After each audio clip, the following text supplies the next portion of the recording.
Ladies and gentlemen, welcome back to the channel. My name is Sohum, and today I'm going to be doing another Ani DiFranco reaction and lyrical analysis. We're going to be doing the song Which Side Are You On, which also features Melissa Farrick, which is an artist who we are visiting for the very first time on the channel, so I really don't know what Melissa's sound is going to be like, but assuming that Melissa fits into the world of Ani, we may get a lot more acoustic madness happening.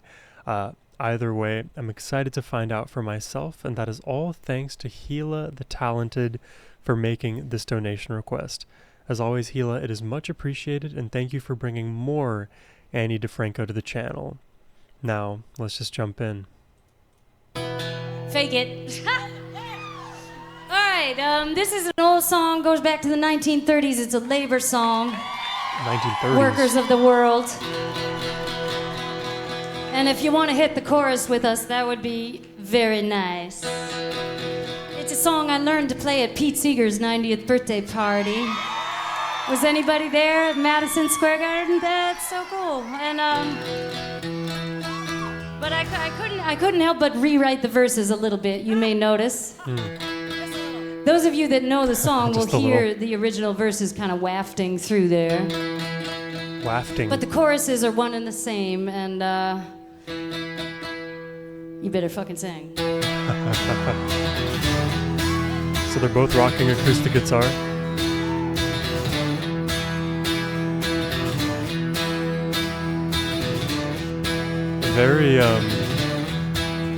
Very folk kind of melody here. They stole a few elections, still we the people won. We voted out corruption, big corporations. We voted for Wait, and so the context is this is a labor song in the 1930s. I don't have the historical knowledge to know what was happening with labor in the 1930s. So some of the historical context may be missing for me, but I'll see if I can apply it at least at a higher level. And still, we the people won. We voted out corruption, big corporations. We voted for an end to war and a new direction. And we ain't gonna stop now until the job is done. Why does her instrument look like a guitar, but is it a guitar for real? Hold on. 5-string. It's a 5-string guitar. Am I crazy? Hold on. Stole a few No, it is a guitar. Okay, somehow the angle made it look different. Gonna stop now until the job is done.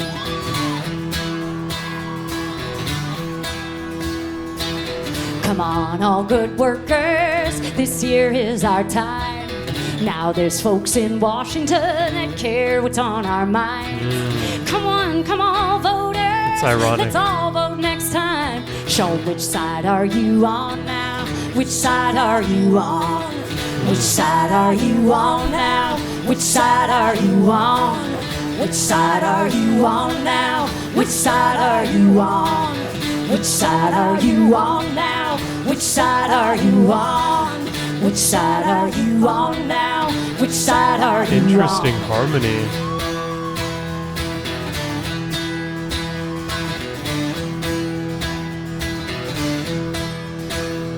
It was 30 years of digging, got us in this hole. The curse of Reaganomics has finally taken its toll.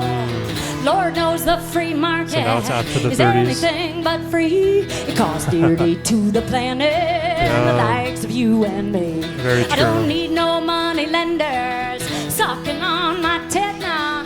A little socialism don't scare me one bit, yeah. We could do a whole lot worse than Europe or Canada. Come on, Mr. President. Come on, Congress, make the law now. Which side are you on now? Which side are you on? It's a very political Which song. side are you on now? Which side are you on? Which side are you on now? Which side are you on? Which side are you on now? Which side are you on? Oh my gosh. She is spamming.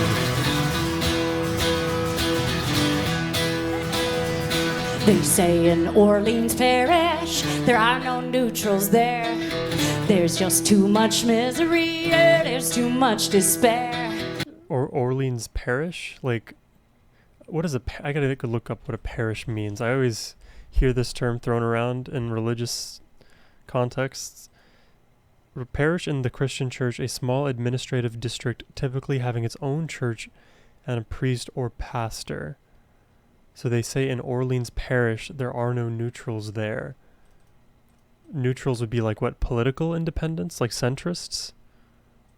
Implying that most of the parish are leaning one way politically. That'd be my guess. There's just too much misery, there's too much despair. America, who are we now? Innocence is gone. Forgive us, Mother Africa, his story's done you wrong. Too many stories written out in black and white. Yes, come on, people of privilege, it's time to join the fight. Are we living in the shadow of slavery, or are we moving on? Tell me, which side are you on now? Which side are you on? Which side are you on now? Which side are you on? Which side are you on now? Which side are you on? Which side are you on now?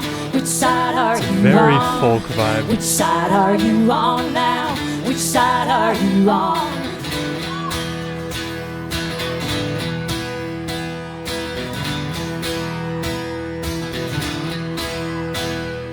My mother was a feminist. She taught me to say the road to ruin is paved with patriarchy. So let the way of women guide democracy, and from plunder and pollution let Mother Earth be free. Feminism ain't about women, no, that's not who it is for. It's about a shift in consciousness that will bring an end to war. Wow. So listen up, you fathers, listen up, you sons, and tell me, which side are you on now? Which side are you on? Which side are you on now? Which side are you on? Which side are you on now? Which side are you on? Which side are you on now? Which side are you on? Which side are you on now? Which side are you on?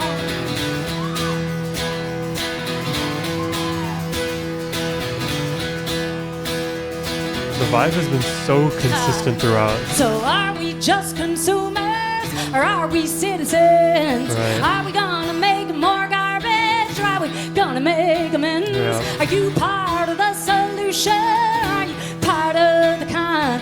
Tell me, which side are you on now? Which side are you on? Which side are you on now? Which side are you on? Come on. Which side are you on now? Which side are you on? Which side are you on now? Which side are you on? Which side are you on now? Which side are you? Let's do it again. Which side are you on? Run it back. Now? Which side are you on? Which side are you on now? Which side are you on? Which side are you on now? Which side are you on? Which side are you on now? Which side are you on?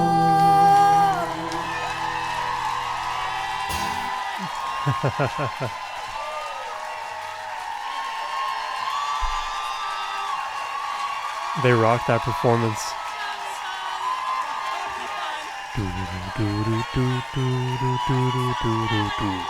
Very simple melody.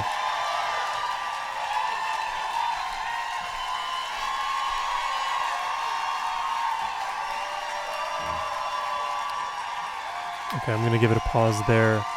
Yeah, very, very interesting song. Super political. There's a lot for us to discuss lyrically, so I think we should quickly jump in, because musically most of what we heard is just the same progression, the same strumming pattern, even the same vocal delivery, and the harmony with both of them in those choruses with Melissa and Annie, all basically being repetition. The biggest difference are the lyrics and the verses, right? How those things change and what she's speaking on. So let's dive in.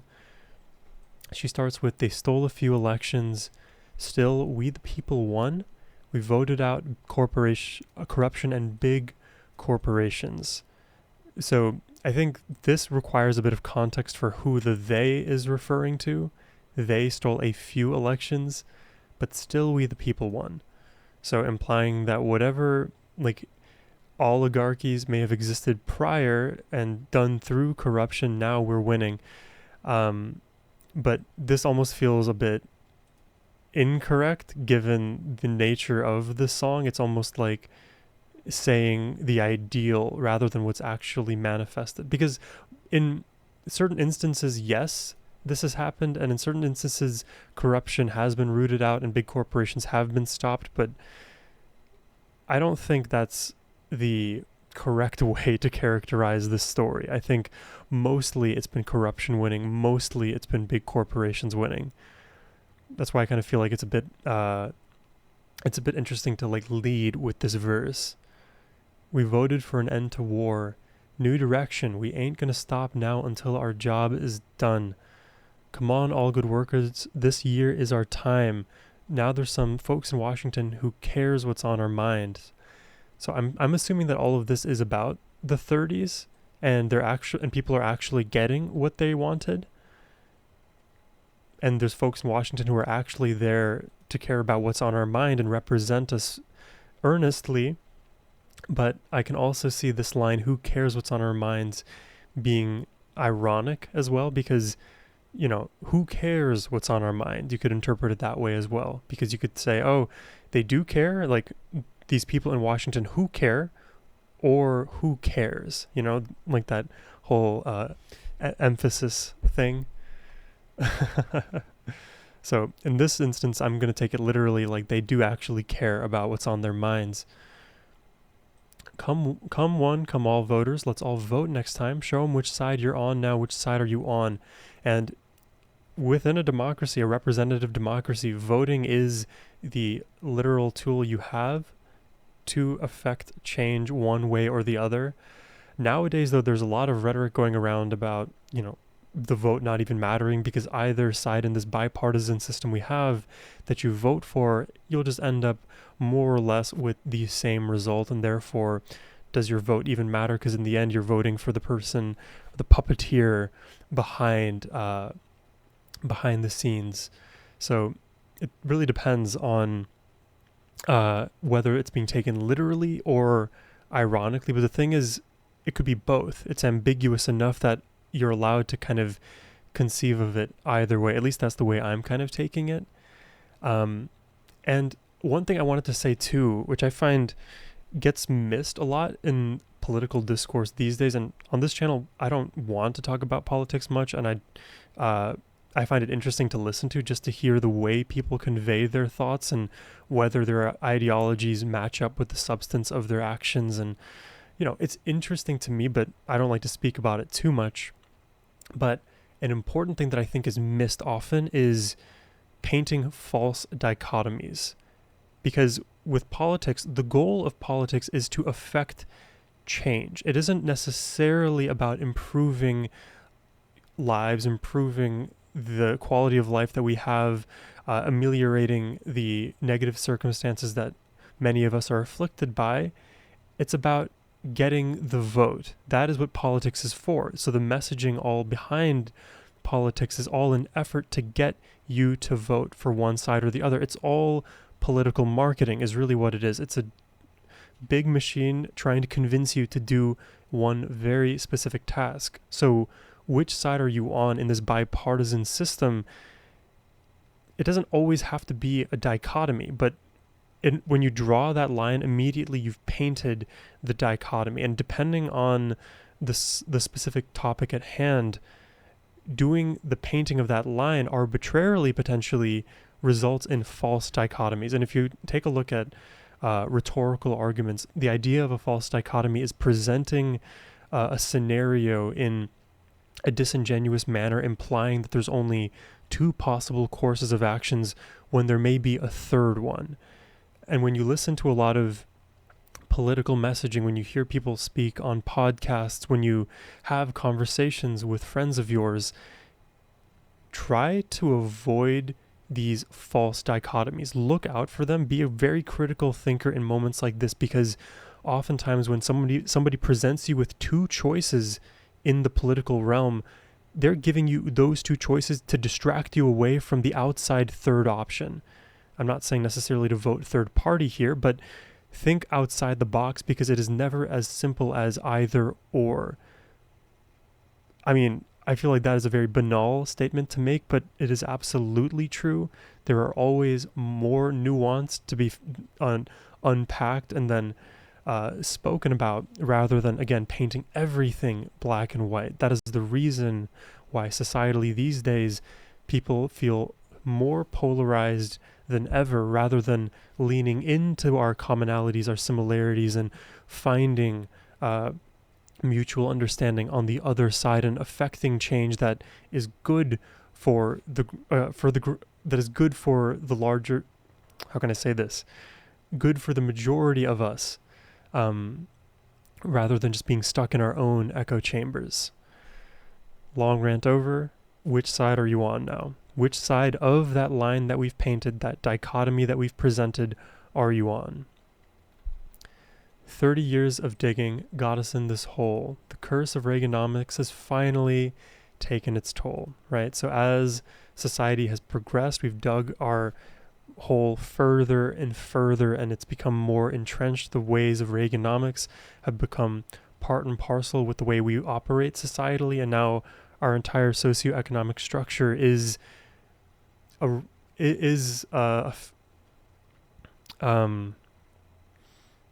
consequence of that economic system. Lord knows the free market is anything but free. It costs dearly to the planet and the likes of you and me. This kind of talks about all of the under spoken about negative externalities related to mass consumerism. Because oftentimes, what are we actually buying? Is it something we truly need? Need is now being manufactured en masse, and things that maybe shouldn't be commodified or don't have a reason to be are being commodified and sold at a premium. And, you know, the markets become saturated and products become all homogenous, and nobody really is gaining value. They're just spending money to spend it, rather than focusing on the things that actually matter to them. I don't need those money lenders sucking on my tit. A little socialism doesn't scare me one bit. And money lenders, right? The whole idea of capital markets and banking and institutions, the government being able to print money, so much of this is to back capitalism, but the system of capitalism also needs to be questioned as well. Does it actually set out to do what it wants, which is provide opportunity for economic prosperity for all, and given one's merit and ability, give one disproportionate wealth? And, you know, we can talk about the ethics of whether or not wealth can be disproportionate one way or the other, or if everything should be completely equitable, or if there should be some kind of hybrid system between socialism and capitalism.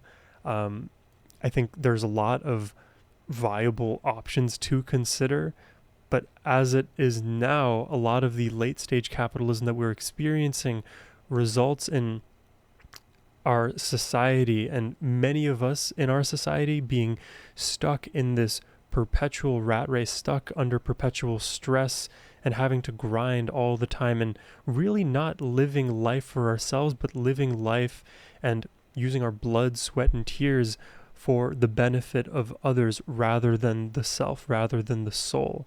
And that is, I think, an existential problem that we face as a society. It is definitely, let's say, accelerated by late stage capitalism, and without proper regulation or socialism in the places where you need it, you know, there's a lot to be concerned about. And we're seeing the effects certainly now. We've been seeing them in the past. I mean, as you continue to dig and dig and dig, things get further and further from the realities that we used to know. And there's going to be a time where the monkeys in the jar that we won't even know that we had the capacity to jump as high as we used to, referencing that famous psychological study.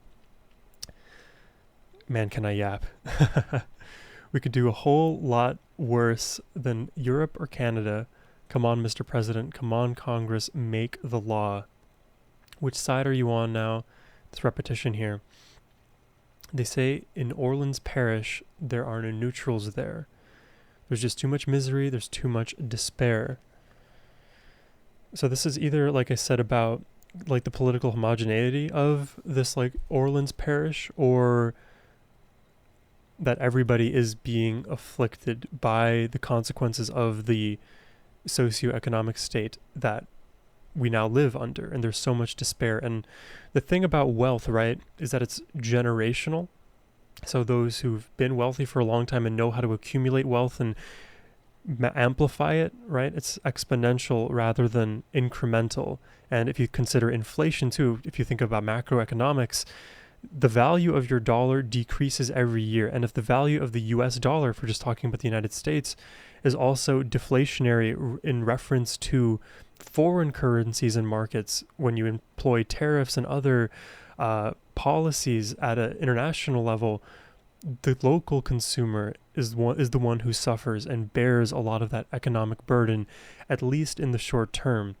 And much of that inability then to build one's own wealth on top of itself, because there is no wealth to accumulate and build on, because you're constantly living paycheck to paycheck. It just keeps the lower class lower, and it actually squeezes out the middle class to the extent that eventually, on a long enough time horizon, the upper class have all of the tangible assets and have the rights to them. They'll own them outright, and will just be lending them, leasing them out to anybody below.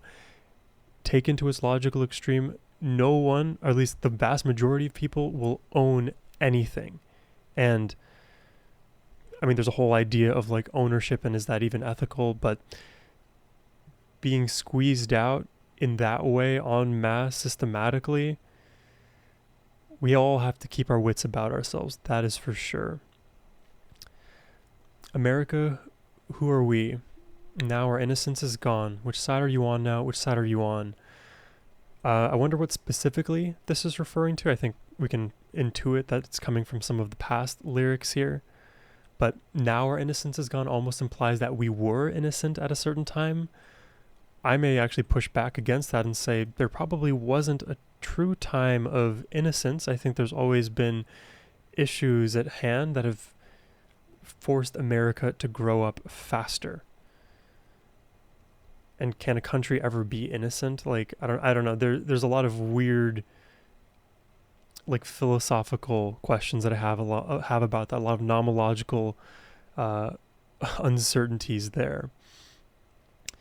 Too many stories written out in black and white, right? The polarization topic. Come on, people of privilege, it's time to join the fight. Yeah, I agree. I think people are too quick to just label somebody else as being the problem rather than looking for the nuance and things, trying to reach understanding and being comfortable with the gray, rather than, again, painting these false dichotomies of black and white. And come on, people of privilege, it's time to join the fight. So galvanizing support from everybody in society, rather than those who specifically and directly face the consequences of the poor systems in place. Because it is likely the case that if somebody else is suffering before you, or if somebody's suffering out there, you may be next. You never know. It depends on the slippery slope in the specific context. But being there for each other is what makes society worth having. If we're not going to be there for each other, there is no point, right? Why are we under the umbrella of government anyways? Are we living in the shadow of slavery, or are we moving on? Tell me, which side are you on?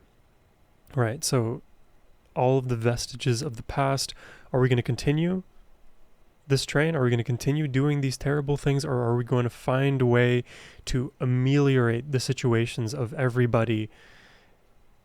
And we need to start now. There's no time to waste, because it affects everything in the future. Time being linear. My mother was a feminist. She taught me to see that the road to ruin is paved with patriarchy. So let the way of the woman guide democracy from plunder and pollution. Let Mother Earth be free. And right, it's another conversation of feminism and how it contrasts with the current established system of patriarchy and how that has led to so many negative consequences in terms of our economic status, in terms of greed, in terms of war, things being extremely divisive and cutthroat. Presumably here, and Annie suggesting that under feminism, these things would not be as bad. These situations would be improved. So let the way of the woman guide democracy, which is interesting too, because then she's also making the assertion here that democracy is still the system under which we ought to operate, rather than potentially a different political regime or political structure. I'm not in the business of knowing the best governmental structures. It seems like a representative democracy is one of the better political structures that we've arrived at as a human species. We'll see. There could be more adaptations. From plunder and pollution, let Mother Earth be free. Let's not let greed destroy the beauty that we have here. Feminism ain't about women. No, that's not who it's for. It's about a shifting consciousness that'll bring an end to war, right? And I totally see that. Through equity, through care, through compassion, we don't have to be fighting for resources that belong to all of us. So listen up, you fathers, listen up, you sons. Which side are you on now? Which side are you on? So are we just consumers or are we citizens? Are we going to make more garbage or are we going to make amends? And I love the contrast here. Consuming or citizens, being active in our democracy, being active in our role and participation in the society that we have. And again, interestingly, I'm not an anarchist, but if you were to think as an anarchist might, a logical train of thought would be, do we have to be citizens? Why is that a requirement for my humanity? And I see that argument as well. But certainly the comparison between being a consumer rather than an active participant is a easier, I think, logical leap. It's far more salient because we are all, in essence, if we live in this society, we are simultaneously consuming and being citizens. But it's the balance of that consumption. And we have an overconsumption problem in the US, that is for sure. So are you part of the solution or are you part of the con? Which side are you on now? Which side are you on? So that last stanza there, are you just going to be complicit and stand idly by? Or are you going to change the underlying systems in the ways that you can as an individual? And that's why it does take a collective to make change, to affect these changes, rather than an individual doing their part in isolation, because one individual can only do so much, but it's about the reformation of the minds of many that can actually break those wheels of history, like to reference Game of Thrones. And it's all up to you, because as long as you're salient of the trade-offs, at least you can be logically consistent and live in a world devoid of cognitive dissonance, because I feel like people love subconsciously to live in cognitive dissonance. You know, everything that they do right, they need to be praised for, and everything that they do wrong needs to be completely forgotten about, when in reality we all make mistakes. We are all trying to find measured solutions to the problems at hand. Really, if people have an intention to do good, the ways that it manifests, we don't know how others will take it, and we have to give each other enough grace and forgiveness to have the difficult conversations to move the needle forward. But this is a very thought-provoking song. I hope you all enjoyed listening to it with me today and my analysis. Let me know what you think about it in the comments below. But that's all I have for you today. I hope you enjoyed the reaction. If you did and would like to request one yourself, you can do so by clicking the first link below. But as always, my friends, have a wonderful rest of your day. Take care and peace.